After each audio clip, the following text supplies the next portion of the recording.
நீங்க அது கூட சொல்லணும், சோத்திரம் சொன்னாலே போதும், இதுதான் ஜெபம். அந்த சோத்திரம் சொன்னாலே நமக்கு அற்புதம் நடக்கும். அல்லேலூயா.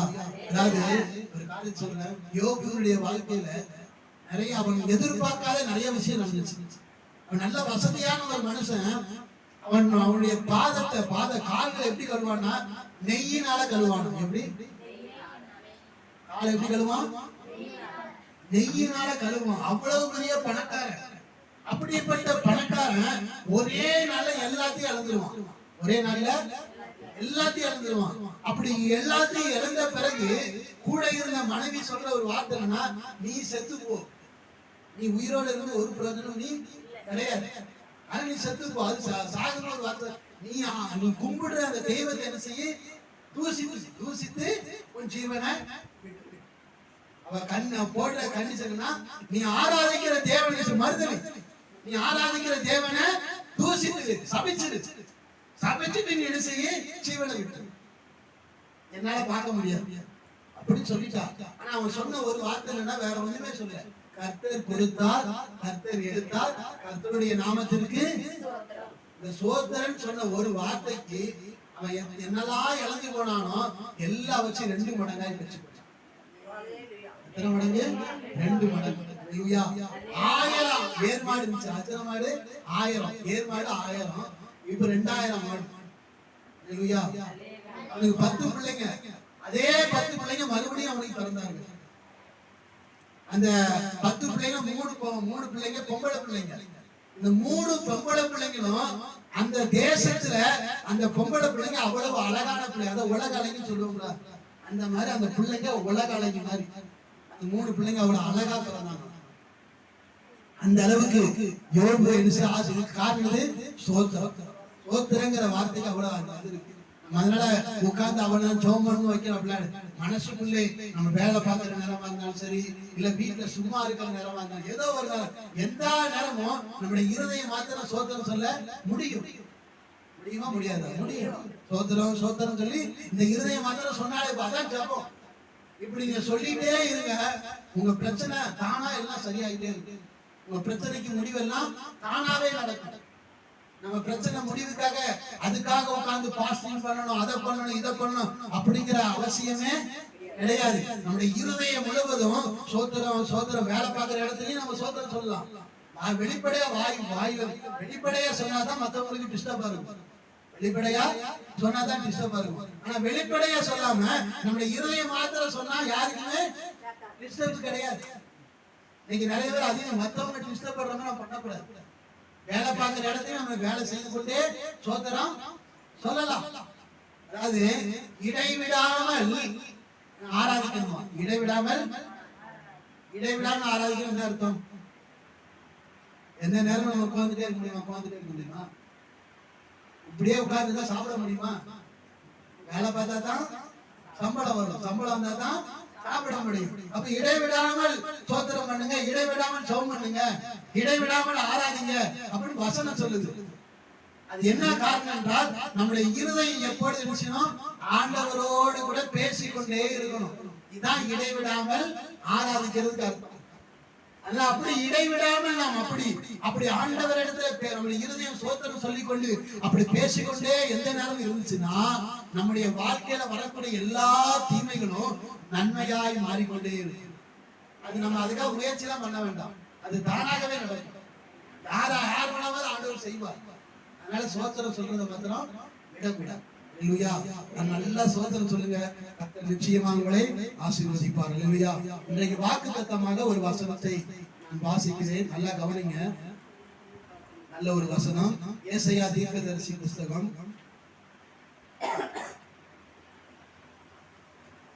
43ஆம் அதிகாரம் 4வது வசனத்தை வாசி. நல்லா கவனிங்க. ஏசாயா தீர்க்கதரிசி புஸ்தகம் 43ஆம் அதிகாரம் 4வது வசனம். நீ என் பார்வைக்கு அருமையானபடியினால் கனம் பெற்றாய், நானும் உன்னை சிநேகித்தேன். அல்லேலூயா. அதாவது இங்க ஆண்டவர் இஸ்ரவேல் ஜனங்களோடு கூட பேசுகிற ஒரு வார்த்தை, அதுதான் நம்மோடு கூட பேசுகிறார். என்ன சொல்றாருன்னா, நீ என் பார்வைக்கு அருமையானபடியினால் கணம் பெற்றாய். கணம் வச்ச மதிப்பு. அப்போ ஆண்டவருடைய பார்வைக்கு நாம் எப்படி இருக்கோம்? அருமையா இருக்கிறோம். அல்லேலூயா. எப்படி இருக்கிறோம்? அருமையா. அப்படி அருமையாய் நாம் இருக்கிறபடியினால நம்மளை ஆண்டவர் நம்மளை கனப்படுத்துகிறார், அதாவது மதிக்கிறார். 4 பேர் மதிக்கத்தக்க நம்மளை நடத்துகிறார். அது மாத்திரம் இல்ல, ஆண்டவர் நம்மளை என்ன செய்கிறாரா? சிநேகிக்கிறார், அதாவது நேசிக்கிறார். ஆண்டவர் நம்மை நேசிக்கிறார். அல்லேலூயா. அதாவது இன்னைக்கு இன்றைய காலகட்டத்துல நம்ம நேசிப்பதற்கு யாராவது இருக்கிறாங்களா இல்லையா அப்படிங்கிற கேள்வியில தான் ஒவ்வொரு மனுஷனும் வாழ்ந்து கொண்டிருக்கிறார்கள். அல்லேலூயா. ஏன்னா யாருமே இன்னைக்கு நேசிக்கிறது என்பது கிடையாது. நல்லா பாருங்க, கல்யாணம் முடிந்தவர்களா இருக்கட்டும், முடியாதவர்களா இருக்கட்டும், நேசிக்கிறது கிடையாது. கணவன் உங்க வீட்டுக்காரர் உங்களை நேசிக்கிறாரா? அவர் எங்க அவர் வேலையை பார்த்து அவர் கேட்டிருக்காரு. இப்படிதானே சொல்றாங்க. அவங்க வேலை வந்து அது வந்து இப்படிதான் இருக்கிறது. நேசிக்கிறது குறைஞ்சு போச்சு. நேசிக்கிறதே இல்ல. நேசிக்கிறது அன்பு காட்டுறாங்க. இன்னைக்கு அன்பை மனுஷன் தேடி அலைகிறான். அன்பு எங்க கிடைக்காதா அப்படின்னு சொல்லி அன்புக்காக மனுஷன் ஏங்குகிறான், அன்பை தேடுறான். அதுவும் இன்னைக்கு வாழ்வ பிள்ளைங்க வழி தப்பி போகிறாங்கிற காரணம், மூல காரணம் என்னன்னா அன்புதான். பிள்ளைங்க வழி தப்பி போகுதுன்னா அதுக்கு முக்கியமான காரணம் எது? அன்பு கிடைக்காதனாலதான். அதனால குடும்பத்துல இன்னைக்கு கணவன் மனைவிக்குள்ள பிரிவுகள், இதுக்கெல்லாம் காரணம் என்னது? மூல காரணம் அன்பாதான் இருக்கும். இப்போ அன்பு காட்டுவதற்கு இன்னைக்கு உலகத்துல ரொம்ப கஷ்டமா இருக்கு. அது இந்த கடைசி காலத்துல அன்பு காட்டுகிற மனுஷர்கள் இன்னைக்கு பார்க்கவே முடியல. அப்படியே ஒருவேளை அன்பு காட்டினால் அதுக்கு இன்னொரு காரணம் என்னதுமா? அவங்க இடத்துல இருந்து நமக்கு ஏதாவது ஒரு காரியம் ஆக வேண்டிய இருக்கும். அதனாலதான் அன்பு காட்டுவாங்க. நான் சொல்றது உங்களுக்கு புரியும் நினைக்கிறேன். அதாவது நான் என்ன வச்சு உங்களுக்கு ஒரு காரியம் ஆகணும்னா என் மேல நீங்க என்ன செய்யுங்க? அன்பு காட்டுவீங்க. அதே போல நானும் உங்க மூலமா எனக்கு ஒரு காரியம் ஆகணும்னா அன்பு காட்டுவேன். இப்படித்தான் அன்பு இருக்க தவிர யாருமே வந்து உண்மையான அன்பாய் யாருமே உன் மனைவியை ஒரு கணவன் நேசிக்கிறதாலும் அந்த மனைவி இடத்துல ஏதாவது கிடைக்குன்னு சொல்லிதான், மனைவியோ கணவன் இடத்துல ஏதாவது நமக்கு கிடைக்குன்னு சொல்லிதான் அன்பு கூறாங்களே தவிர எதையுமே எதிர்பார்க்காம யாருமே அன்பு காட்டுறது கிடையாது. ஆனா இங்கே வேத வசனம் சொல்லுகிறது, ஆண்டவர் சொல்லுகிறார், நீ என் பார்வைக்கு அருமையானவள், அருமையானவள், அருமையானவள் என்று சொல்லுகிறார். அல்லேலூயா. இந்த அருமையானவள் என்ன? நல்ல சூப்பர். அது இங்கிலீஷ்ல சொன்னா சூப்பர். அருமைக்கு என்ன வார்த்தை? சூப்பர். இப்ப சாப்பாடு செய்யறோம், நல்லா டேஸ்டா இருக்குன்னு சொல்லுங்க தெரியுமா? அதான் அருமை. அப்போ ஆண்டவர் பார்வைக்கு நாம் எப்படி இருக்கோம்? அவ்வளவு டேஸ்டா இருக்கிறோம், அவ்வளவு அழகா இருக்கிறோம், அவ்வளவு நல்லா இருக்கிறோம் அப்படின்னு சொல்லி ஆண்டவர் நம்ம பார்த்து சொல்லுகிற ஒரு வார்த்தை தான் இந்த வார்த்தை. அல்லேலூயா. நம்மளை பார்த்து யாராவது சொல்லுவாங்க அப்படி? நம்மளை பாக்குறாங்க, நீ நல்லா இருக்க, அழகா இருக்க, சூப்பரா இருக்க அப்படின்னு சொல்றாங்களா? கிடையாது. ஆனா ஆண்டவர் நம்மளை பார்த்து சொல்றாரு. எவ்வளவு நல்ல ஆண்டவர் பாருங்க. அல்லேலூயா. நம்மளை பார்த்து ஆண்டவர் நீ அழகா இருக்க, நல்லா இருக்க, சூப்பரா இருக்க அப்படின்னு சொல்லி நம்மை பார்த்து ஆண்டவர் சொல்லுகிறார். அப்படிப்பட்ட ஒரு தெய்வம் தான் நம்முடைய தெய்வம். நம்ம கருப்பா இருந்தாலும் சரி, சிகப்பா இருந்தாலும் சரி, நெட்டையோ குட்டையோ நாம் எப்படி இருந்தாலும் ஆண்டவர் பார்வைக்கு நாம் எல்லாருமே அழகானவர்கள் என்று ஆண்டவர் சொல்லுகிறார். நாம் ஒருவேளை பாவம் செய்தவர்களாக கூட இருக்கலாம், பாவம் செய்த மனிதர்களாய் கூட தேவனுடைய சமூகத்துக்கு வந்திருக்கலாம். ஆனா ஆண்டவர் நம்மை பார்க்கும்போது எப்படி பார்க்கிறார்? நம்மை அருமையானவர்களாய் பார்க்கிறார். ஆண்டவர் நம்மை பார்க்கும் பொழுது, நம்மை பார்க்கும்போது கெட்டவனை நம்மளை ஒருபோதும் பார்க்க மாட்டார். இவன் இப்படி மோசம் பண்ணிட்டு வந்தவன் தானே, இவ்வளவு பெரிய தப்பு பண்ணிட்டு வந்தவன் தான் சொல்லி ஆண்டவர் நம்ம பார்க்கும்போது அப்படிலாம் பார்க்க மாட்டார். இன்னைக்கு மனுஷனுடைய பார்வை எப்படி இருக்கு? நம்மளை பார்க்கும்போது நம்ம செஞ்ச தப்பு தான் தெரியும். மனுஷன் அப்படிதான் பாக்குறான். நம்ம செஞ்ச தப்பதான். ஒரு மனுஷன் போறேன்னா அவன் நம்மளை என்ன செய்யணும்னா நம்மளை வந்து பார்த்து நம்முடைய தவறை தான் பார்ப்பான தவிர பத்ததையும் பார்க்க மாட்டான். தவறை பார்த்து நீ அப்படி செய்தவன் தானே, நீ அந்த மாதிரி பாவம் பண்ணவன் தானே அப்படிங்கிற ஒரு பார்வையில தான் மனுஷன் பார்ப்பான தவிர ஆண்டவர் பார்க்கிற விதமாய் பார்க்க மாட்டான். அல்லேலூயா. அப்ப நம்முடைய ஆண்டவர் எவ்வளவு நல்ல ஆண்டவர். அல்லேலூயா. எத்தனையோ தெய்வங்கள் இருக்குன்னு சொல்றோம். தெய்வங்கள் நிறைய இருக்கு, நிறைய தெய்வங்கள் சொல்லி அப்படி சொல்லி நிறைய இருக்கு. எல்லாமே ஏதாவது கொடுக்கணும். பாத்துருக்கீங்களா? ஒண்ணு இங்க குத்தணும், இல்ல இங்க குத்தணும், இங்க குத்தணும். ஏதாவது ஒண்ணு கொடுத்தா தான் அவனுக்கு நன்மை கிடைக்கும் இல்லையா? நான் பொய் சொல்லணும், பொய் சொல்லணும், உண்மையை சொல்லணும். ஏதாவது ஒண்ணு கொடுக்கணும். இல்ல ஒரு ட்ரெஸ், ஏதாவது ஒரு புடவை இல்ல ஒரு ட்ரெஸ், இப்படி ஏதாவது ஒண்ணு வாங்கி கொடுக்கணும். வாங்கி கொடுத்தா தான் அங்க இருந்து என்ன வரும்? நான் பொய் சொல்லணும், நான் அங்க இருந்து வந்தவன் தான். கொடுத்தா தான் வரும். ஆனா நம்முடைய ஆண்டவர்கிட்ட கொடுத்தாதான் கிடையாது. நீ கொடுத்தா என்ன, கொடுக்கட்டான ஆண்டவர் பார்க்கிற விதம் தான். ஆண்டவர் நம்மளை எப்பொழுதுமே அழகாதான் நம்மளை பார்த்து கொண்டிருக்கிறார். அல்லேலூயா. நீங்க கொடுத்தாலும் சரி, கொடுக்கட்டாலும் சரி, ஆண்டவர் அதெல்லாம் பார்க்க மாட்டார். நீங்க நல்லவங்களோ கெட்டவங்களோ அது வேற விஷயம். நீங்க ஆண்டவரை தேடி வந்தாலே ஆண்டவர் உங்களை அழகாதான் பார்ப்பார். தப்பே பண்ணிட்டு வந்தாலும், கொலையே செஞ்சு வந்து, ஆண்டவரே நான் இந்த மாதிரி கொலை செஞ்சுட்டு, ஆண்டவரே நான் என்ன பண்ண போறேன், நான் கொலை செஞ்சு வந்து நிக்கிறேன்னு சொல்லிச்சுன்னா, ஆண்டவர் நம்ம தோல் மேல கையப்பட்டு நான் உன்னை நேசிக்கிறேன்ப்பா, நான் உன் மேல அன்பா இருக்கிறேன் அப்படித்தான் சொல்லுவாரு தவிர நீ கொலைகாரன் சொல்லிட்டு தள்ளிட மாட்டார். நீ அந்த கொலையில இருந்து மனம் திரும்பிட்டு வா, அப்புறமா உன்னை சேர்த்துக்கிட்ட அப்படிலாம் ஆண்டவர் சொல்ல மாட்டார். ஆண்டவர் கை மேல நம்ம தோல் மேல கைய போட்டு நம்மளை சரி பண்ணுவார். அந்த பொறுப்பு அவர் எடுத்துப்பார். ஆனா மத்த இடத்துல அப்படி கிடையாது. பாத்துருக்கீங்களா? மத்த இடத்துல கொடுத்தாதான் உண்டு, கொடுத்தாதான் உங்களுக்கு எல்லாம் கிடைக்கும். அல்லேலூயா. அதனால நம்முடைய ஆண்டவரை போல யாருமே கிடையாது. நீங்க நல்ல எங்க சுத்தி எப்படி பாருங்க, எப்படி பார்த்தாலும் இயேசுவை போல யாருமே கிடையாது. அல்லேலூயா. இயேசு ஒருவர் தான் எந்த விதமான எதிர்பார்ப்பே இல்லாமல் நமக்காக ஜீவனை கொடுத்து, நமக்காக ரத்தம் முழுவதையும் கொடுத்து, நமக்காக அவர் சாகுவதற்கும் முன் வந்தார். நமக்காக அவ்வளவு ஒரு நல்ல ஒரு தெய்வம் தான் இயேசு. அல்லேலூயா. நம்ம எதுவுமே நமக்கு ஆண்டவர் கேட்கல. அப்படி நம்ம கேட்காமலே நமக்கு அவர் ஜீவனையே நமக்கு கொடுத்தார். அவ்வளவு ஒரு நல்ல ஒரு தெய்வம் தான் இயேசுவை தவிர அந்த தெய்வத்திட்ட உண்மையிலே பாரபட்சமே கிடையாது.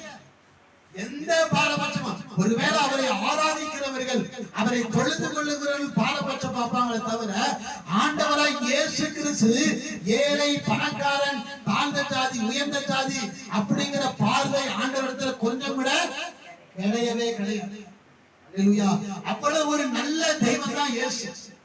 அப்படிப்பட்ட தெய்வத்தை தான் நாம் நினைச்சுகிறோம், ஆராய்ந்து கொண்டிருக்கிறோம். அந்த தெய்வம் தான் இன்றைக்கு நம்மை பார்த்து சொல்லுகிறார், நான் உன்னை நேசிக்கிறேன், நான் உன்னை நேசிக்கிறேன் என்று சொல்லுகிறார். அல்லேலூயா. அதனால ஆண்டவர் நம்மை நேசிக்கிறார். நம்ம பக்கத்து நம்ம கூட இருக்கிறவங்க நம்ம நேசிக்கிறாங்களோ இல்லையா அது ரெண்டாவது விஷயம். ஆனா உங்களையும் என்னையும் படைத்தவர், உங்களையும் என்னையும் சிருஷ்டித்தவர் நம்மை நேசிக்கிறார். அல்லேலூயா. அதுல முதலாவது வசனத்தை வாசிக்கிறதுல கவனிங்க. அதாவது இப்போதும் யாக்கோபே உன்னை சிருஷ்டித்தவரும் இஸ்ரவேலே உன்னை உருவாக்கினவருமாகிய கர்த்தர் சொல்லுகிறதாவது. அல்லேலூயா. ஆண்டவர் முதல் வசனத்தை நம்ம சொல்லுகிறார், அவர் நம்மை சிருஷ்டித்தவர், அவர் நம்மை சிருஷ்டித்தவர். அப்படி சிருஷ்டித்த அவர் நம்மளை விட்டுவாரா? இப்போ பெண்கள் எடுத்துக்கிட்டா இந்த பிள்ளையை பெற்றெடுப்பது பெண்கள் தான். பெண்கள் தான் பிள்ளையை பெற்றெடுப்பாங்க. அதுக்கு ஆணுக்கு பங்கு உண்டு. ஆனாலும் அதிகமா வேதனைப்பட்டு அதிகமான வலியை சுமந்து பிள்ளையை பெற்றெடுப்பது பெண்கள் தான். அப்போ ஒரு அந்த பிள்ளைக்கு பிரச்சனை, ஏதோ ஒண்ணு அந்த பிள்ளை தப்பு பண்றானா ஏதோ பண்றானா, அந்த தகப்பனார் ஈஸியா அந்த பிள்ளைய விட்டுருவாரு, ஈஸியா விட்டு கொடுத்துருவாரு. ஆனா அந்த அம்மா விட்டு கொடுக்கவே மாட்டார். என்னதான் பிள்ளைகள் என்னதான் பண்ணினாலும், எவ்வளவு சேட்டைகள் பண்ணாலும், என்ன பண்ணாலும் அந்த பிள்ளை அவ்வளவு சீக்கிரமாய் விட்டு கொடுக்க மாட்டாள். ஏனென்றால் அவளுக்கு தான் தெரியும் அந்த பிள்ளையுடைய அருமை. அவள் பெற்றெடுத்ததுனால கஷ்டப்பட்டு 10 மாசம் கஷ்டப்பட்டு அவ்வளவு வேதனைப்பட்டு பட்டினி பசி இதெல்லாம் இருக்கும். சரியா சாப்பிட முடியாது, ஆனா பசிக்கும். சரியா சாப்பிட முடியாது, காரணம் என்ன? அந்த பிள்ளையால அவ்வளவு வேதனைப்பட்டு அவ்வளவு கஷ்டப்பட்டு அந்த பிள்ளையை பெற்றெடுத்ததுனால அவ்வளவு சீக்கிரமாய் அந்த பிள்ளையை எளிதில் மறக்கவே முடியாது. அதே போல விட்டு கொடுக்கவும் முடியாது. ஆனா அதேதான் ஆண்கள் சீக்கிரமா விட்டுருவாங்க, விட்டு கொடுத்துருவாங்க. அப்போ ஒரு மனுஷியா இருக்கிற ஒரு பெண்ணா இருக்கிற ஒரு பெண்ணே எப்படி இருந்தா அந்த கருவில அந்த ஒவ்வொரு உறுப்புகளையும் உருவாக்குறாரு ஆண்டவர். அப்ப ஆண்டவர் அந்த தாயை காட்டிலும் அதிகமாய் நேசிக்கிறவர். அல்லேலூயா. நான் சொல்றது, தாய் உன்னை மறந்தாலும் நான் உன்னை மறப்பதில்லை. ஒருவேளை அப்படி கஷ்டப்பட்டு வேதனைப்பட்டு அந்த பெற்றெடுக்கிற தாய் கூட ஒருவேளை மறந்து போனால், மறக்கிறது கஷ்டம் தான். அப்படியே ஒருவேளை மறந்து போனாலும் நான் உன்னை என்ன செய்ய மாட்டேன், மறக்க மாட்டேன். ஏனென்றால் அவர் தான் நம்மளை கருவில உருவாக்கினார். கருவில உருவாக்குறாரு அவர் தான். நம்முடைய 2 கை எப்படி இருக்கணும், நம்முடைய 2 கால் எப்படி இருக்கணும், நம்முடைய முகம் எப்படி இருக்கணும், எல்லாத்தையும் பார்த்து பார்த்து உருவாக்குறாரு ஆண்டவர். அப்போ அவரு நம்மளை ஒருபோதும் மறக்க மாட்டார். அதனாலதான் உன்னை சிருஷ்டித்தவர் உன்னை மறப்பாரோ? அல்லேலூயா. அவர் நம்மை சிருஷ்டித்திருக்கிறார். அவர் சிருஷ்டித்தது மாத்திரம் இல்ல, நம்மளை ரட்சிக்கவும் செய்திருக்கிறார். அல்லேலூயா. நாமெல்லாம் ரட்சிக்கப்பட்டவர்கள். நம்மள யாரு? ரட்சிக்கப்பட்டவர்கள். சிருஷ்டிக்கப்பட்டவர் மாத்திரம் இல்ல, எல்லா மனுஷர்களும் தேவனால் சிருஷ்டிக்கப்பட்டாலும் 2வது ஒன்று இருக்கிறது. என்னன்னா, அதனாலதான் இன்றைக்கு உலக மனுஷர்களும் நல்லா இருக்கிறாங்க, கர்த்தருடைய பிள்ளைகளும் நல்லா. காரணம் என்ன? சிருஷ்டித்தவர் ஆண்டவர். மரத்தை வச்சவன் தண்ணி ஊத்துவான். அதனாலதான் எல்லாரையுமே ஆண்டவர் ஆசீர்வதிக்கிறார். கிறிஸ்தவங்களை மாத்திரம் தான் ஆண்டவர் ஆசீர்வதிப்பாரு, மற்றவங்களை ஆசீர்வதிக்க மாட்டான்னு சொல்றதுல போய். ஏன்னா அவர் தானே சிருஷ்டித்தார் எல்லா மனுஷனையும். தாயின் கருவிலே ஒரு மனுஷனை உருவாக்குறது தேவன், கடவுள். அந்த கடவுள் அப்படி விட்டுவாரா? விடமாட்டார். எல்லா மனுஷனையும் ஆசீர்வதிக்கிறார். ஆனா தேவனுடைய பிள்ளைகளா இருக்கிற நம்மை அவர் ரட்சித்திருக்கிறார். அல்லேலூயா. அவர் நம்மை ரட்சித்திருக்கிறபடியினால் நம்மளை விடவே விட மாட்டார். அல்லேலூயா. ஒருபோது நம்மளை விட மாட்டார். அல்லேலூயா. இந்த உலகம் முடிவுக்கு நேராக போகிறது. ஒரு கூட்டம் நரகத்துக்கு, ஒரு கூட்டம் போகுது, ஒரு கூட்டம் சொர்க்கத்துக்கு போகுது. அந்த சொர்க்கத்துக்கு நம்மை போகும்படி அவர் நம்மை ரட்சித்திருக்கிறார். அல்லேலூயா. நரகத்துக்கு நாம் தப்பி நாம் வாழும்படி அவர் நம்மை ரட்சித்திருக்கிறார். அல்லேலூயா. அதனால அவர் ஒருபோதும் நம்மளை மறக்கல, அவர் நம்மை ஒருபோதும் கைவிடவும் மாட்டார். அவ்வளவு நல்ல ஒரு தெய்வம். அவர் என்ன சொல்றாருன்னா, நம்மிடத்தில் அவர் அன்பு கூறுகிறார். அல்லேலூயா. நம்ம மேல் அன்பா இருக்கிறார். அதனால கவலைப்படாதீங்க. குடும்பத்துல பிரச்சனை இருக்கா, போராட்டம் இருக்கா, ஐயோ எனக்காக அப்படி பண்ணிட்டாங்களே இப்படி பண்ணிட்டாங்களே, என்ன அன்பு செய்தாங்களே இதை செஞ்சுட்டாங்களே, எதை குறிச்சு கவலைப்படாங்க. ஆண்டவர் நம்மை நேசிக்கிறார். ஆண்டவர் ஒருபோது நம்மை வசனம் சொல்லுது. அதாவது யாக்கோபுக்கு விரோதமாய் மந்திரம் இல்லை, இஸ்ரவேலுக்கு விரோதமாய் குறி சொல்றது கிடையாது. நமக்கு குறியும் யாரும் சொல்ல முடியாது, மந்திரமும் யாரும் வைக்க முடியாது. ஏனென்றால் இந்த யாக்கோபு இஸ்ரவேல் ஆண்டவருடைய பிள்ளைங்க. ஆண்டவருடைய பிள்ளைங்க யாருமே எதுவுமே செய்ய முடியாது. தைரியமா சொல்லலாம், என்னோடு கூட ஆண்டவர் இருக்கிறார், என் குடும்பத்தோடு கூட ஆண்டவர் இருக்கிறார், என் குடும்பத்தை யாராலும் எதுவும் செய்ய முடியாது. தைரியமா சொல்லலாம். அதுல எந்த மாற்றமும் கிடையாது. ஏனென்றால் ஆண்டவர் நம்ம மேல் அன்பா இருக்கிறார். அல்லேலூயா. ஆண்டவர் நம்மை நேசிக்கிறபடியினால், அவர் நம்ம மேல் அன்பா இருக்கிறபடியினால் நம்ம மேல தீமைகள் தீமை வர்றது போலதான் இருக்கும். ஆனா அந்த தீமையை கூட நன்மையாய் மாற்றுவார தவிர அந்த தீமையை நமக்குள்ள அனுமதிக்க மாட்டார். அல்லேலூயா. அதனால அவர் நம்மை நேசிக்கிறார். அல்லேலூயா. அதுதான் அந்த வசனத்து. ஆகையால் அவர் உங்களை சிநேகிக்கிறார். நம்ம அருமையாய் அவருடைய பார்வைக்கு இருக்கிறபடியினால் அவர் நம்மை நேசிக்கிறார். இங்கிலீஷ்ல சொன்னா லவ் பண்றார். என்ன பண்றாரு? லவ் பண்றார். இயேசு நம்மள லவ் பண்றார். அல்லேலூயா. இயேசுவே நம்மள லவ் பண்ணா எப்படி இருக்கும் யோசிச்சு பாருங்க. இயேசு எவ்வளவு அழகானவர் தெரியுமா? எவ்வளவு அழகானவர் தெரியுமா? அவரை போல அழகு யாருமே கிடையாது. அப்படிப்பட்ட ஒரு அழகானவரே நம்ம நேசிக்கும் போது நம்ம இத்து போன மனுஷருக்கு அவன் என்ன நேசிக்கலையே, இவன் என்ன நேசிக்கலையே கவலைப்பட்டு இருக்கோம். அவங்க என்ன நேசிக்கலையே, இவங்க நேசிக்கலையே, அப்படின்னு கவலைப்படுறோம். ஆண்டவரே நம்ம நேசிக்கிறார், ஆண்டவரே நம்ம லவ் பண்றாரு. மனுஷன் லவ் பண்ணாங்க, லவ் பண்ணட்டா என்ன? ஹல்லேலூயா. அதனால தேவன் நம்மளை நேசிக்கிறார். அது மாத்திரம் இல்ல, நல்லா கவனிக்கணும். ஏன் இப்படி?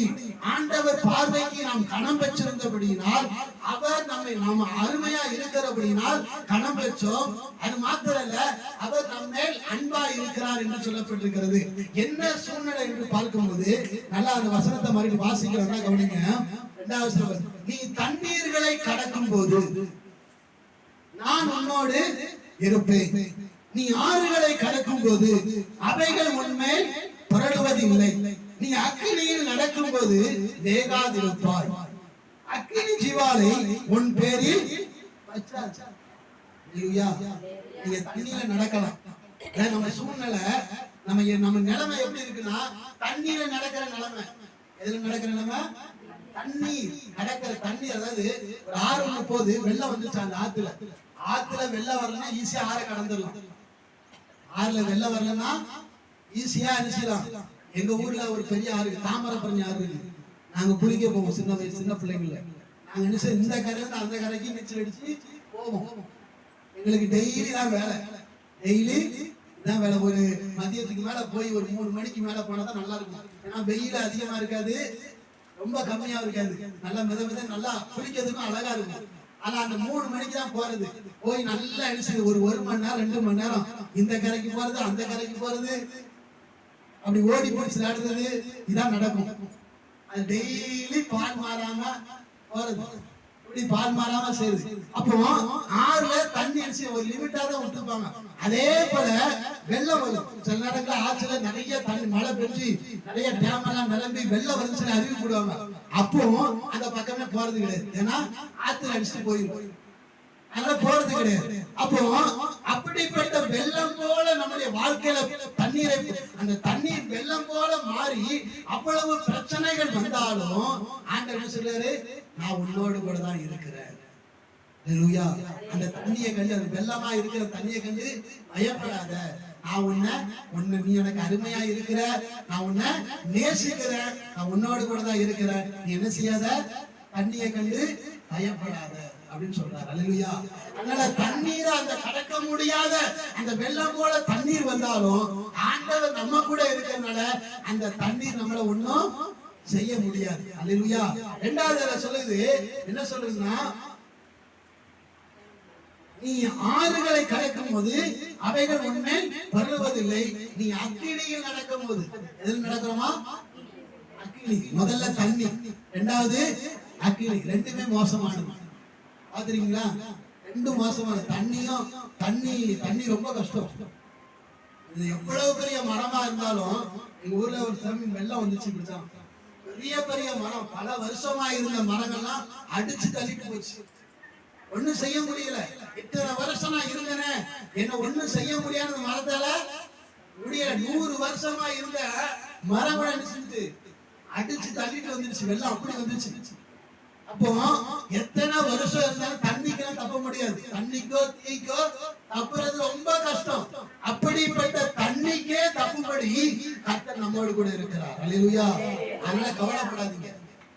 ஐயோ தண்ணி வெள்ளம் போல நம்மளுடைய வாழ்க்கையில பிரச்சனை இருக்கு, போராட்டம் இருக்குன்னு சொல்லி அதை குறித்து பயப்படாதீங்க.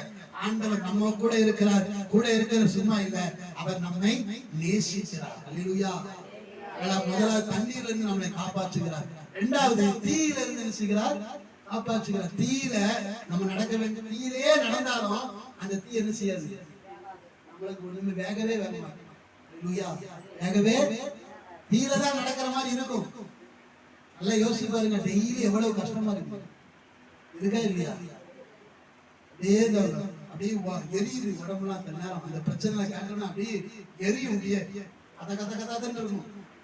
அந்த மாதிரி பிரச்சனை இருக்கா இல்லையா? குடும்பத்துல எவ்வளவு குடும்பத்துல இருக்கு தீய போல பிரச்சனை.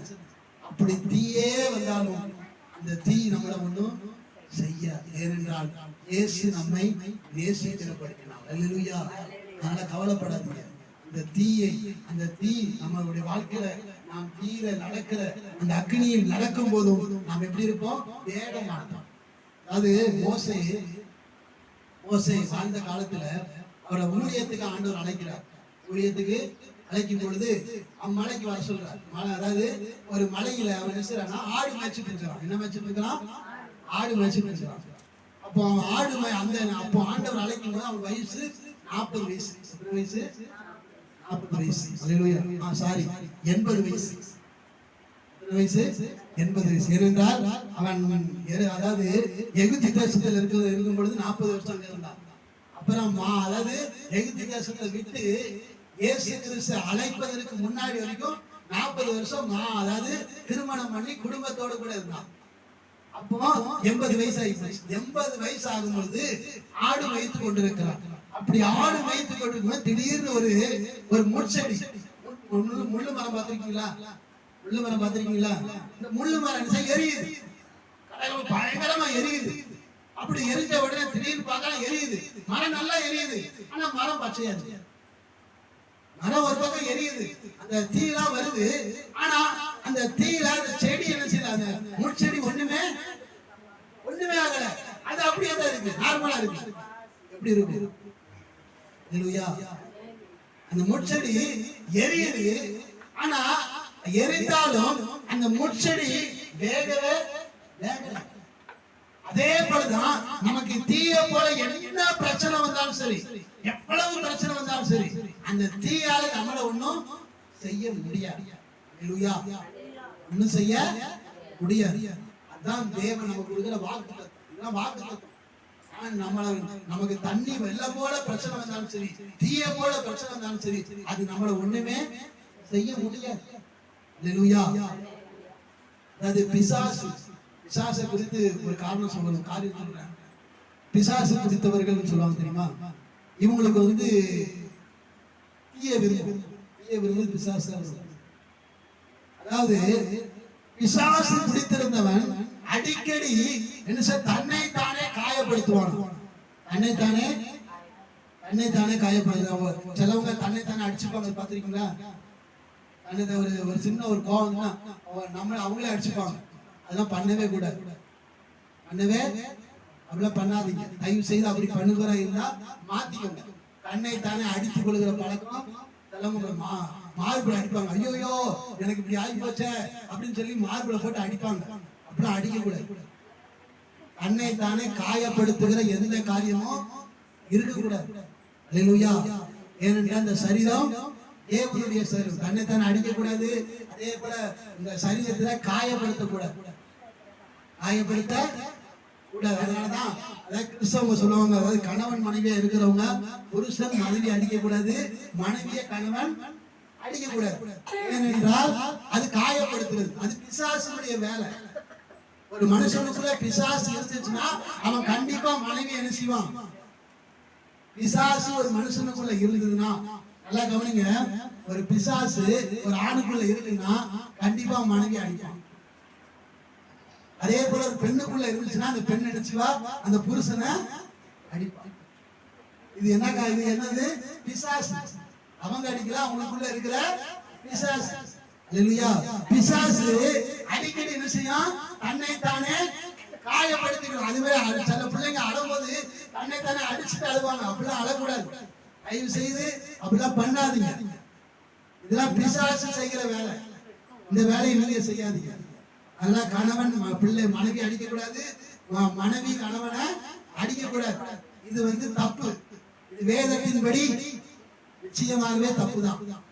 அதை மீறி செய்யறானா அவனுக்குள்ள பிசாசு இருக்குன்னு அர்த்தம். அல்லேலூயா. நல்லா உடனே அன்னைக்கு அடிச்ச உடனே நீ பிசாசு அவன்கிட்ட சொல்லாதீங்க. சொன்னீங்கன்னா மறுபடியும் அடிப்பான், மறுபடியும் அடிக்கணும். ஆண்டவர்கிட்ட போய் சொல்லுங்க, ஆண்டவரே என் வீட்டுக்காரருக்கு பிசாசு பிடிச்சிருக்கு, அதனால என்ன போட்டு அடிக்கிறாரு, அந்த பிசாசு வெளியில போட்டோம் அப்படின்னு சொல்லி ஜெபம் பண்ணுங்க. அவங்க முன்னாடியே உட்காந்து ஜெபம் பண்ணாதீங்க. உட்காந்துட்டு அதுவும் பண்ணாதீங்க. உட்காந்துட்டு என் பிள்ளைக்கு பிசாசு பிடிச்சிருக்கு அதனால என்ன போட்டு அடிக்கிறான், என் புருஷனுக்கு பிசாசு பிடிச்சிருக்கு அதனால என்ன போட்டு அடிக்கிறான்னு சொல்லி உட்காந்து அவங்க முன்னாடியே உட்காந்து ஜெபம் பண்ணக்கூடாது. மறுபடியும் சண்டை வரும். அப்படிலாம் பண்ணக்கூடாது. நீங்க தனியா இருக்கும் போது இதெல்லாம் சொல்லி ஜெபம் பண்ணலாம், தப்பு கிடையாது. ஆனா அவங்க இருக்கும் போது சொல்லாதீங்க. மனைவியோ கணவனோ இருந்தாங்க. அதுதான் சொல்றாங்க. அதனால கண்டிப்பா அப்படிலாம் என்ன செய்யக்கூடாது, காயப்படுத்த கூடாது.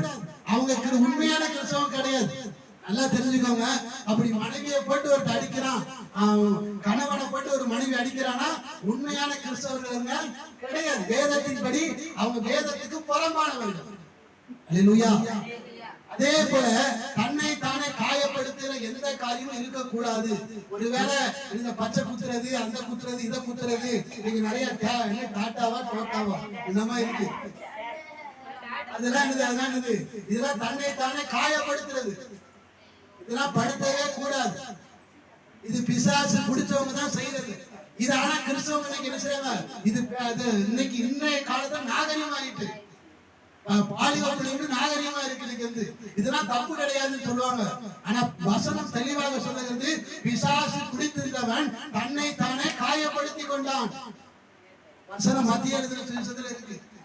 அதனால அந்த தவறை நம்ம செய்யக்கூடாது. அதே மாதிரி அது மாதிரி அடிக்கடி தீயில போய் விடுவாங்க. தீய விரும்புறது பிசாசு பிடிச்சவங்க தான் தீய விரும்புவாங்க. இந்த எரிச்சுக்கிட்டு சாவுறாங்க தெரியுமா, தற்கொலை பண்றாங்களே. மண்ணெண்ணெய் அதாவது இங்க சொல்ல மண்ணெண்ணெயா என்ன பேருங்க, கிருஷ்ணாயில ஊத்திட்டு எரிச்சு சாவுறாங்க. இதெல்லாம் பிசாசு செய்யற வேலை. அதெல்லாம் செய்யவே கூடாது. இன்னும் ஒரு படி சொன்னா தற்கொலை பண்ணவே கூடாது. தற்கொலைங்கிற பேச்சு நம்முடைய வாயில இருந்து பரப்படவே கூடாது. நான் செத்து போயிருவேன் இந்த மாதிரி பேசவே கூடாது. அது கிறிஸ்தவர்கள் பேசவே கூடாது. அது என்ன செய்யணும்னா கொஞ்சம் நேராக அந்த சாகிறதுக்கு என்னென்ன வழி உண்டோ அந்த வழியெல்லாம் தேட அடிச்சவன் பிசாசு செய்வான். நீங்க சாக போகிறேன்னு சொல்லி வார்த்தை சொல்லும் பொழுது அடுத்து என்ன செய்வான், சாகதுக்குள்ளான வழிவாசல்லாம் கழிச்சுவான், திறந்து வைப்பான். அது ஈஸியா நமக்கு தெரியாது, உடனே நம்ம அதை போய் செய்வோம். அப்படி செய்யறதுதான் கிருஷ்ணாயில ஊத்திக்கிட்டு எரிக்கிறது. அல்லேலூயா. இந்த மாதிரிலாம் பண்ணக்கூடாது. கிறிஸ்தவர்கள் இந்த மாதிரி சுத்தமா, அது கிறிஸ்தவ யாரா இருந்தாலும் சரி அப்படி பண்ணவே பண்ணாதீங்க. அது ரொம்ப மோசமானது. அதனால சாகிற பிரச்சனை எல்லாத்துக்கும் உண்டு, சாவு முடிவு கிடையாது. பிரச்சனை எல்லாத்துக்கும் உண்டு, அதுக்கு முடிவு மரணம் கிடையாது. அல்லேலூயா. ஒரு நல்ல ஒரு வாலிப பையன், கல்யாணம் ஆகல, வீட்டுல பொண்ணு பார்த்தாச்சு. வீட்டுல பொண்ணு கஷ்டப்பட்டு வயசாயிருச்சு, பொண்ணு பார்த்துட்டாங்க. பொண்ணு நல்ல ஒரு பொண்ணை பார்த்தாச்சு, பேசி முடிச்சாச்சு. கல்யாணத்துக்கு ஒரு வாரம் தான் இருக்கு. இவன் என்ன செஞ்சானா, போன் மூலமா கடன் வாங்கியிருப்பான் போல. அந்த கடனை கொடுக்க முடியாம அவன் கடன்காரன் பிரஷர் பண்றான். பண்ணோடனே நம்ம வாழ்ந்து என்ன பண்ண போறோம்னு சொல்லி அப்படி ஒரு முடிவு எடுத்தான். கடைசி எங்கேயோ அவன் வேலை பார்க்கிற ஒரு இருக்கு, வீடு ஒரு பக்கம், வேலை பார்க்கறது ஒரு இடம், இவன் செத்தது ஒரு இடம். தற்கொலை பண்ணி செத்துட்டான். கடைசியில பிள்ளைக்கு போன் போட்டாலும் போகல, வேலை பார்க்கிற இடத்துக்கு போன் போட்டா அவன் லீவ் எடுத்து 2-3 நாள் ஆயிடுச்சுட்டாங்க. லீவ் எடுத்து 2-3 நாள் ஆச்சு, எங்க இருக்கான்னு தெரியாதுட்டாங்க. அப்புறம் அந்த போன் சிக்னலை வச்சு கண்டுபிடிச்சு போலீஸ்காரன் கண்டுபிடிச்சு கடைசியில அவன் இருக்கிற ஊரு, இவன் வேலை பார்க்கிற இடத்துக்கு சம்பந்தம் இல்லாத ஒரு இடத்துல போய் தங்கி இருந்து அங்க போய் மருந்து சாப்பிட்டு செத்து போயிட்டான். கடைசியில பெற்றவங்களுக்கு எவ்வளவு திண்டாட்டம், எவ்வளவு வேதனை. பொண்ணு பார்த்தாச்சு, ஒரு வாரத்துல கல்யாணம். இந்த தற்கொலைனால எவ்வளவு பாதிப்பு பாருங்க. அந்த குடும்பத்துல சொல்லிக்கலாம், இந்த மாதிரி கடன் வாங்கிட்டேன், இந்த மாதிரி என்ன பண்ணலாம். அது ஒரே பையன் தான் குடும்பத்துல, நல்ல வசதியானவங்க. சொல்லியிருந்தா வீட்டை ஏதாவது வித்து கடன் அடைச்சிருக்கலாம். ஆனா சொல்லல. அவனுக்கு முடிவு என்ன ஆயிடுச்சு, சாகணும். ஆனா சாகணும் மட்டும் சொல்லாதீங்க. ஒரு பிரச்சனை வருதா, அதுக்கு சாகுதான் முடிவுன்னு சொல்லி நான் செத்து போறேன் அப்படிங்கிற பேச்சே இருக்கக்கூடாது. ஆண்டவர் அதை மாற்றுவா. என்னோடு கூட இருக்கிற ஆண்டவர் அதை சரி பண்ணுவார். இப்படி சொல்லிட்டு தான் போகணுமே தவிர பிரச்சனை கண்ட உடனே நான் செத்து போறேன் அப்படின்னு சொல்லாது. இதெல்லாம் பிசாசுடைய வேலை. இந்த வேலையை நல்லா தெரிஞ்சுக்கோங்க. அதனால பிசாசு தீய விரும்பும். ஆனா தீயிலே நாம் நடந்தாலும் அந்த தீ நம்மளை ஒன்றும் சேதப்படுத்தாது. ஏனென்றால் இயேசு நம்மோடு கூட இருக்கிறார். இயேசு அவர் நம்மை நேசிக்கிறார். அல்லேலூயா. அதனால ஆண்டவர் நம்மை நேசிக்கிறார். கவலைப்படாதீங்க. அதனால தீய போல பிரச்சனை இருக்கா, தண்ணிய போல பிரச்சனை இருக்கா, எதை குறிச்சு கவலைப்படாதீங்க. ஈஸியா எல்லாத்தையும் தாண்டிட்டு வந்துடலாம். அல்லேலூயா. ஏனென்றால் நாம் ஆராதிக்கிற தேவன் நல்ல ஒரு தேவன். அல்லேலூயா. அவரை போல நல்ல தெய்வம் எங்கேயுமே கிடையாது. நீங்க தேடி பார்த்தாலும் அவரை போல நல்ல தெய்வம் எங்கேயுமே கிடைக்க மாட்டாங்க. அல்லேலூயா. அதாவது நல்லா கவனிங்க, நம்ம ஆண்டவருக்கு கல்யாணம் ஆகல, மனைவி கிடையாது. அதே மாதிரி விரலை பார்த்தா 5 விரல் தான். 6 வரலு 7 வரலு கிடையாது. அதே மாதிரி கை 2 கை தான், 4 கை 5 கையெல்லாம் கிடையாது. தலை ஒண்ணுதான், 7 தலை 10 தலைலாம் கிடையாது. காலு 2 காலு தான், வேற கால்லாம் கிடையாது. நல்லா பாருங்க, யோசிச்சு பாருங்க. ஹல்லேலூயா. ஆண்டவருக்கு திருமணம் கிடையாது, அவர் தான் பரிசுத்தமானவர். ஹல்லேலூயா. அவர் சொல்றார், ஒரு சிறிய இச்சையோடு பார்த்தா கூட பாவம் என்று சொல்லுகிறார். அவர் பரிசுத்தம் உள்ளவர், நம்முடைய தேவன் பரிசுத்தம் உள்ளவர். மற்ற யாரையாவது சொல்ல முடியுமா? நல்லா யோசிச்சு பாருங்க. நிறைய இன்னைக்கு நிறைய தெய்வம் சொல்லி நிறைய பேசுறோம். யோசிச்சு பாருங்க, பரிசுத்தம் இருக்கா? கிடையாது. பரிசுத்தம் என்பது கிடையாது. ஹல்லேலூயா.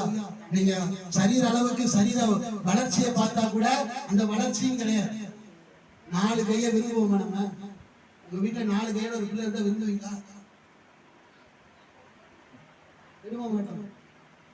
சரி, ஒண்ணும் இல்ல, ஒரு உதாரணத்துக்கு ஒரே ஒரு சொல்றேன். உங்க வீட்டுக்கார அப்பான்னு சொல்லாதீங்க, தப்பா சொல்லுங்க, புரியுதா சொல்றேன். இன்னொரு திருமணம் பண்றார், 2வது ஒரு மனைவி வச்சிருக்காரு. உங்களுக்கு பிடிக்குமா? பிடிக்குமா? பிடிக்காது. ஆனா நீங்க வணங்குறது பிடிக்குது. இது நான் தப்பா சொல்றதுக்காக சொல்ல, அது அவங்களுடைய நம்பிக்கை. ஆனா கிறிஸ்தவர்களா இருக்கிற நமக்கு அந்த நம்பிக்கையில இருக்கக்கூடாது. ஆனா பரிசுத்தத்துக்காக நான் சொல்றேன், நம்முடைய ஆண்டவருடைய பரிசுத்தத்துக்கும் மற்றதெல்லாம் நம்ம சொல்றோமே, அந்த பரிசுத்தத்துக்கு வித்தியாசத்தை பார்க்கிறோம். வித்தியாசத்தை பாருங்க. நம்முடைய ஆண்டவரை போல பரிசுத்தம் உள்ள தெய்வம் எங்கேயுமே கிடையாது. நீங்க எப்படி ஆராய்ந்து பார்த்தாலும் சரி, இந்த உலகத்துல எங்க சுற்றி பார்த்தாலும் சரி, இயேசுவை தவிர வேற யாருமே பரிசுத்தம் கிடையாது. நான் உண்மை. ஹல்லேலூயா. 6 வரல் இருந்தா 6 வரல் யாருக்குமே அவ்வளவு இருக்காது. ஏதோ எங்கேயோ ஒரு பக்கம் தான் இருக்கும். பாத்துருக்கீங்களா? எல்லாத்துக்குமே இருக்காது. அதை விரும்ப மாட்டோம். 2 தலையை விரும்புவோமா? ஹல்லேலூயா. ஆனா இன்னைக்கு என்ன செய்யறோம்? அதைத்தான் இன்னைக்கு தேடி தேடி போறோம். பரிசுத்தம் உள்ள தெய்வத்தை தேடுவது இல்ல, பரிசுத்தத்தை தேடுவது கம்மி, பரிசுத்தத்தை நம்புவது கஷ்டமா இருக்கு. அவங்களை நாம், அதாவது பரிசுத்தத்தை நம்பாமல் மற்றதை நம்பி எவ்வளவோ செலவு பண்றோம். மற்றதை நம்பி அதற்காக என்னெல்லாமோ பண்றோம். ஆனா ஒரு பரிசுத்த தெய்வத்தை நம்பி நம்மளால ஒரு சின்ன ஒரு ஜெபம் கூட நம்மளால பண்ண முடியல. அப்படித்தான் இன்னைக்கு நம்ம காணப்படுறோம். நம்ம ஆண்டவர் அவ்வளவு பரிசுத்தம் உள்ளவர். அது மாத்திரம் இல்ல, அவரை போல ஜனங்களை நேசிப்பதற்கு யாருமே கிடையாது. ஹல்லேலூயா. அதாவது எப்பேற்பட்ட பாவியாய் நாம் இருந்தாலும் சரி, எப்பேற்பட்ட பாவம் செய்து தேவனிடத்தில் வந்து நின்னாலும் சரி, ஆண்டவர் நம்ம செய்வார், நீ பாவம் செய்தாய் என்று சொல்லி நம்மள தள்ள மாட்டார். அவர்தான் நம்முடைய ஆண்டவர். ஹல்லேலூயா. அப்படிப்பட்ட ஒரு நல்ல தெய்வத்தை தான் நான் ஆராதித்துக் கொண்டிருக்கிறோம். ஹல்லேலூயா. அதனால இந்த தெய்வத்தை விட்டுறாதீங்க. இந்த தெய்வத்தை நல்லா நேசிங்க. உங்களால எவ்வளவு முடியுமோ அவ்வளவு லவ் பண்ணுங்க. லவ் பண்றவங்களா 24 மணி போன் கைமா இருப்பாங்க, பேசிக்கிட்டே இருப்பாங்க, என்ன பேசுவாங்களோ தெரியாது. நம்ம அப்படி லவ் பண்றவங்க அப்படி பண்றாங்க. ஆனா இயேசுவை லவ் பண்ற நம்ம அப்படி பேசுறோமா? நம்முடைய இருதயம் எங்கேயே இருக்கு. ஆனா நம்ம யாரை நேசிக்கிறோம்? இயேசுவை தான் லவ் பண்றோம், இயேசுவை தான் நேசிக்கிறோம். ஆனா நம்முடைய இருதயம் எங்க இருக்கு? ஒண்ணு வேலையில இருக்கும், இல்ல குடும்பத்துல இருக்கும், இல்ல பிள்ளைகள் மேல இருக்கும். ஆனா லவ் பண்றவங்களை பாருங்க, அவங்க எந்த நேரமும் லவ் பண்ற பொண்ணையே நினைச்சிட்டு இருப்பான், லவ் பண்ற பையனே. அது கல்யாணம் ஆகிற வரைக்கும் தான். அதுக்கப்புறம் எப்படி நான் சொல்ல வரல. ஹல்லேலூயா. அதனால இயேசுவை லவ் பண்ணுங்க. உங்களால எந்த அளவுக்கு லவ் பண்ண முடியுமோ அந்த அளவுக்கு இயேசுவை லவ் பண்ணுங்க. அதுல உங்களுக்கு பிரயோஜனம். ஹல்லேலூயா. ஏனென்றால் அவர் நம்மை நேசிக்கிறார். ஒரு பரிசுத்தம் உள்ள ஒரு தெய்வம், அவர் நம்மை நேசிக்க, பாவியா இருக்கிற அவர் நம்மை நேசிக்கிறார். அதனால அந்த தெய்வத்தை, அந்த தெய்வம் நம்மோடு கூட இருக்கிறார். அந்த தெய்வம் நம்மை நேசிக்கிறபடினால் நமக்கு தீ வந்தாலும் சரி, நமக்கு தண்ணீர் வந்தாலும் சரி, எவ்வளவு பெரிய பிரச்சனை வந்தாலும் சரி, நம்மளை ஒன்றுமே சேதப்படுத்த முடியாது. ஹல்லேலூயா. அதனால அந்த நம்பிக்கையோடு இருங்க. இயேசு நம்மோடு கூட இருக்கிறார். ஹல்லேலூயா. அவர் நம்மை நேசிக்கிறார். ஹல்லேலூயா. எல்லாரும் அப்படியே கண்ணை மூடி ஜெபம் பண்ணுவோம். ஆண்டவரே நீர் என்னை நேசிக்கிறபடினால் உமக்கு நன்றி ஆண்டவரே. எல்லாரும் அப்படியே ஒப்பு கொடுங்க. ஆண்டவரே இயேசுவே என்னையும் நீ லவ் பண்றீரப்பா, உமக்கு நன்றி சொல்லுங்க. வாயை திறந்து பேசுங்க, வாயை திறந்து பேசுங்க. ஆண்டவரே நீர் என்னை நேசிக்கிறீரப்பா, உமக்கு நன்றி ஆண்டவரே. ஒரு பரிசுத்தம் உள்ள தெய்வம் பாவியா இருக்கிற என்னை நேசிக்கிறதே, உமக்கு எவ்வளவு நன்றி சொன்னாலும் போதாது. சொல்லுங்க சொல்லுங்க, வாயை திறந்து பேசுங்க. நிச்சயமாய் என்ன தண்ணீர் வந்தாலும் சரி, தண்ணீர் கடக்க முடியாத தண்ணீர் உங்க வீட்டுக்கு இருக்கா, நீங்க கடந்து போவீர்கள். அதே போல ஆமென், நெருங்கிற நெருப்பு அதிகமா இருக்கிறதா, அந்த நெருப்பையும் நெருப்பு உங்களை எதுவுமே செய்யாது. ஒப்பு கொடுங்க, ஒப்பு கொடுங்க. இயேசுவே நீர் என்னை நேசிக்கிறபடினால் உமக்கு நன்றி, இயேசுவே நீர் என்னை நேசிக்கிறபடினால் உமக்கு நன்றி என்று சொல்லி ஒப்பு கொடுங்க. நிச்சயமா நிச்சயமா உங்களுக்கு என்ன வந்தாலும் சரி, என்ன பிரச்சனை வந்தாலும் சரி, கர்த்தர் நிச்சயமாகவே அதற்கு முடிவை தருவார். ஒப்பு கொடுங்க, ஒப்பு கொடுங்க. அவர் நம்மை நேசிக்கிறார், இயேசு நம்மை நேசிக்கிறார். ஒப்பு கொடுங்க, ஒப்பு கொடுங்க. இயேசுவை போல யாருமே கிடையாதுங்க, இயேசுவை போல யாருமே கிடையாதுங்க. சொல்லி ஒப்பு கொடுங்க. அந்த கல்வாரி சிலுவை அன்பை பாருங்க. நமக்காக ரத்தம் சிந்தின ஒரு பரிசுத்தம் உள்ள ஒரு தெய்வம், அசுத்தமான நமக்காக அவர் ரத்தம் சிந்தினார் அல்லவா, அதை பாருங்க. ஹல்லேலூயா, ஹல்லேலூயா, ஹல்லேலூயா. இயேசுவே உமக்கு நன்றி அப்பா, இயேசுவே உமக்கு நன்றி ஆண்டவரே, இயேசுவே உமக்கு நன்றி அப்பா. நீர் என்னை நேசிக்கிறபடியினால் உமக்கு நன்றி ஆண்டவரே, நீர் என்னை நேசிக்கிறபடியினால் உமக்கு நன்றி ஆண்டவரே. இயேசுவே இன்னும் நான் விசுவாசமா இருக்க, இன்னும் நான் நம்பிக்கையா இருக்க, இயேசுவே எனக்கு இன்னும் கிருபை தாங்க என்று சொல்லி கேளுங்க, கேளுங்க, கேளுங்க. நல்ல தெய்வம், நல்ல தெய்வம் இயேசு. அந்த தெய்வத்தை கூப்பிடுங்க, அந்த தெய்வத்தை கூப்பிடுங்க, அந்த தெய்வத்தை கூப்பிடுங்க. இயேசு என்று கூப்பிடுங்க, இயேசுவே என்று கூப்பிடுங்க. யாரும் சும்மா இருக்காதீங்க, சின்ன பிள்ளைங்க வந்து பெரியவங்க வரைக்கும் யாரும் சும்மா இருக்காதீங்க. இயேசுவே கூப்பிடுங்க, இயேசுவே கூப்பிடுங்க. வாயை திறந்து கூப்பிடுங்க, வாயை திறந்து கூப்பிடுங்க. இயேசுவே, இயேசுவே கூப்பிடுங்க. நிச்சயம் நிச்சயமாய் அவர் உங்களை ரட்சிப்பார், அவர் உங்களை ரட்சிப்பார், அவர் உங்களை ரட்சிப்பார். நிச்சயமாகவே சகோதரனே, சகோதரியே, அவர் உங்களை ரட்சிப்பார், அவர் நிச்சயமாகவே அவர் உங்களை ரட்சிப்பார். உங்க பிரச்சனையிலிருந்து அவர் உங்களை ரட்சிப்பார். உங்க குடும்பத்தில் இருக்கிற எல்லா பிரச்சனையிலிருந்து பெரிய ஒரு ரட்சிப்பை நிச்சயமாகவே தருவார். ஹல்லேலூயா, ஹல்லேலூயா, ஹல்லேலூயா. இயேசுவே உமக்கு நன்றி, இயேசுவே உமக்கு நன்றி, இயேசுவே உமக்கு நன்றி ஆண்டவரே, நன்றி ஆண்டவரே, நன்றி ஆண்டவரே, நன்றி ஆண்டவரே, நன்றி அப்பா, நன்றி அப்பா. ஹல்லேலூயா, ஹல்லேலூயா. எல்லாரும் அப்படியே ஒப்பு கொடுங்க, ஒரு விசை ஒப்பு கொடுங்க. நாம் பாவமானவர்கள், நாம் பாவம் செய்தவர்கள், நாம் பாவம் செய்த நம்மை, பாவியா இருக்கிற நம்மை ஒரு பரிசுத்தமுள்ள ஒரு தெய்வம் நேசிக்கிறார். ஒப்பு கொடுங்க. கண்ணை மூடி, இந்த ரெண்டு கண்ணையும் மூடி உங்க இருதயம் தேவனை நோக்கி பார்க்கட்டும். இயேசுவே நீ என்ன நேசிக்கிறீங்கப்பா, என் குடும்பத்தை நேசிக்கிறீங்கப்பா, என் குடும்பத்தில் இருக்கிற ஒவ்வொருவரையும் நேசிக்கிறீங்கப்பா, உமக்கு நன்றி ஆண்டவரே, உமக்கு நன்றி ஆண்டவரே சொல்லி ஆய திறந்து அப்படியே கண்ணை மூடி உங்க இருதயத்திலிருந்து இருதயம் திறந்து சொல்லுங்க. நிச்சயமாக உங்க குடும்பத்துல இந்த மாதம் மாத்திரம் இல்ல, இனி என்ன பிரச்சனை வந்தாலும் சரி, எல்லா பிரச்சனைக்கும் கர்த்தர் முடிவு தருவார். நிச்சயமாகவே முடிவுண்டு. உன் நம்பிக்கை வீண் போகாது. நீங்க என்ன நினைச்சு இந்த ஆராதனைக்கு வந்தீங்களோ அது நிச்சயமாய் நடக்கும். நீங்க நினைச்சது அப்படியே நடக்கும். நீங்க நினைச்ச காரியத்தை கர்த்தர் நிச்சயமாகவே உங்க குடும்பத்துக்கு செய்வார். ஒருவேளை உங்க பிள்ளைகளுக்காக நினைச்சு வந்திருக்கலாம், இல்ல உங்க தனிப்பட்ட வாழ்க்கைக்காக நினைச்சு வந்திருக்கலாம். நீங்க என்ன நினைச்சு வந்தீங்களோ அது நிச்சயமாய் கர்த்தர் நிறைவேற்றி தருவார். எந்த மாற்றமும் கிடையாது. ஒப்பு கொடுங்க, இயேசுவே சொல்லி ஒப்பு கொடுங்க. இயேசுவே உமக்கு நன்றி, இயேசுவே உமக்கு நன்றி. பரிசுத்தம் உள்ள தெய்வமா இருக்கிற இயேசுவே உமக்கு நன்றி. அவ்வளவுதான், வேற ஒண்ணுமே கிடையாது. சொல்லுங்க, பரிசுத்தம் உள்ள தெய்வமா இருக்கிற இயேசுவே உமக்கு நன்றி. பரிசுத்தமுள்ள தெய்வமா இருக்கிற இயேசுவே உமக்கு நன்றி. பரிசுத்தமுள்ள தெய்வமா இருக்கிற இயேசுவே உமக்கு நன்றி. நிச்சயமாக நீங்க என்ன நினைச்சு வந்தீங்களோ அது நிச்சயமாய் நிறைவேறும். இந்த சத்தத்தை கேட்டுக் கொண்டிருக்கிற ஒவ்வொருவரையும் நினைச்சிருக்கிற அந்த காரியத்தை நிச்சயமாகவே நிறைவேற்றுவார். நீரை கடக்கும் போது பயப்படாதீங்க. தீய வருது, தீய போல பிரச்சனை வருதா, பயப்படாதீங்க. கர்த்தர் உங்களோடு கூட இருக்கிறார். கர்த்தர் நம்மோடு கூட இருக்கிறார். அப்படியே சொல்லுங்க, பரிசுத்தமுள்ள பரலோக பிதா, உங்களுடைய கிருபையினாலும் உங்களுடைய நாமத்தினாலும் நீர் எங்களோடு கூட இருக்கிறப்பா. எல்லா சூழ்நிலையிலும் நீர் எங்களோடு கூட இருக்கிறப்பா. எல்லா நேரத்திலையும் எங்களோடு கூட இருக்கிறார். உமக்கு நன்றி செலுத்துகிறப்பா. இயேசுவே, பரிசுத்தமுள்ள தெய்வமாய் இருக்கிற நீர் எங்களை தேடி வந்து, பாவியாய் இருக்கிற எங்களை தேடி வந்து எங்களை நேசிக்கிறபடினால் உமக்கு நன்றி ஆண்டவரே. தொடர்ந்து எங்களை நேசிக்கிறீர், அதற்காக உமக்கு நன்றி.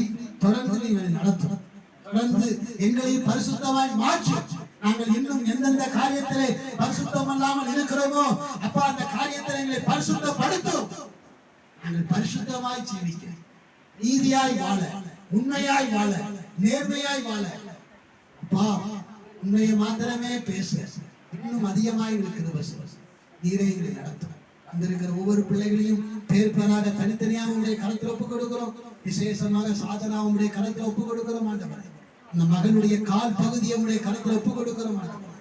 இயேசுவே, உங்களுடைய வல்லமை இறங்கட்டும். எல்லாரும் கண்ண மூடி அந்த பிள்ளை மேல் அந்த கால் பகுதியில் தேவனுடைய வல்லமை பிரவேசிக்கும்படியாக ஆண்டவருடைய வல்லமை, இயேசு கிறிஸ்துவினுடைய அந்த இரத்தத்தின் வல்லமை அந்த பிள்ளையினுடைய கால் பகுதியில பிரவேசித்து அந்த பிள்ளைக்கு நல்ல சுகத்தை தரும்படியாக, அந்த பிள்ளை அவன் நல்ல நடக்கும்படியாக, அதே போல எந்த வலியும் இல்லாமல் அவன் நல்ல ஓட, நல்ல விளையாட, அவன் ஆண்டவரே அதே போல நல்ல வேலையை செய்யும்படியாக, அந்த கால்களை மான் கால்களை மாற்றும்படியாக தேவன் இயேசு கிறிஸ்துவினுடைய இரத்தத்தின் வல்லமை அந்த மகளுக்குள்ளே கிரியை செய்யும்படியாக. ஓ ஷப்பலக்க தபதிரவல்ல கரமா, இயேசுவின் ரத்தமே ஜெயம், இயேசு கிறிஸ்துவின் ரத்தமே ஜெயம், இயேசு கிறிஸ்துவின் ரத்தமே ஜெயம். இயேசுவே, உம்முடைய வல்லமை அந்த மகளுக்குள்ளே பிரவேசித்து அப்பா நல்ல சுகத்தையும் பலத்தையும் ஆரோக்கியத்தையும் கொடுத்து ஆண்டவரே நடத்தணும். பாதையோ பொல்லாப்போ அந்த மகளை நீ தொடாதபடிக்கு இயேசு கிறிஸ்துவின் ரத்தம் பாதுகாப்பாய் மாறட்டும். அதே போல அந்த குடும்பத்துல அடிக்கடி வருகிற பிரச்சனைகள் இனி வராதபடிக்கு, எந்த தீங்கும் அந்த குடும்பத்தில் பிரவேசியாதபடிக்கு கர்த்தாவே உம்முடைய ரத்தத்தின் வல்லமையினால் அந்த குடும்பத்தை நீ பாதுகாத்துக் கொள்ளுங்க ஆண்டவரே. உம்முடைய ரத்தம் பாதுகாத்துக் கொள்ளுங்க. உம்முடைய ரத்த கோட்டைக்குள்ளாக, உம்முடைய ரத்தத்தின் வல்லமை முழுமைக்குள்ளாக அந்த குடும்பம் முழுவதையும், குடும்பத்தில் இருக்கிற ஒவ்வொருவரையும் அந்த ரத்தத்தின் வல்லமைக்குள்ளே அவன் வைக்கிறோம் ஆண்டவரே. அப்பா, உம்முடைய ரத்தமே பாதுகாப்பா இருக்கு. ஆசீர்வதியும் பாதுகாத்துக் கொள்ளும். வந்திருக்கிற ஒவ்வொரு பிள்ளைகளும் பேர் பேராக தனித்தனி ஆசீர்வதியும். இந்த மாதத்திலே எல்லா தேவைகளும் சந்திக்கப்படட்டும். ஒரு குறையில்லாமல், அப்பத்துக்கோ தண்ணீருக்கோ பணத்துக்கோ எந்த காரியத்துக்கும் குறையில்லாமல் உங்களுடைய பிள்ளைகள் ஒவ்வொருவரும் சந்தோஷமா இந்த மாதம் முழுவதும் இருக்கும்படியாக, சந்தோஷமாய் வேலை பார்க்கும்படியாக, வேலைக்கு எந்த குறைவும் இல்லாமல், பணத்துக்கும் எந்த குறைவும் இல்லாமல் சந்தோஷமாய் ஒவ்வொருவரும் வாழும்படியாக இந்த மாதத்தில் அப்படியே இந்த பிள்ளைகளை ஆசீர்வதித்து இப்படி நாமத்தை மையப்படுத்தும் பெரிய காரியம் செய்யும். ஆசீர்வதியை பாதுகாத்துக்கள் இயேசுவின் நாமத்தினால பிதாவே. எல்லாம் சேர்ந்து சொல்லி, நாத்துமாவே கர்த்தரை சோதரி, என்னுடைய பரிசுத்த நாமத்தை சோதரி. நாத்துமாவே கர்த்தரை சோதரி. கர்த்தர் செய்த சகலங்களையும் அவன் பிதாவாகிய தேவனுடைய அன்பும் கர்த்தராகிய இயேசு கிறிஸ்துவினுடைய கிருபையும் பரிசுத்த ஆவியானவருடைய அன்பின் ஐக்கியமும் சதா காலம் அவனில் கொடுப்பதாக. எல்லாரும் கையில் வைத்து அல்லேலூயா அல்லேலூயா அல்லேலூயா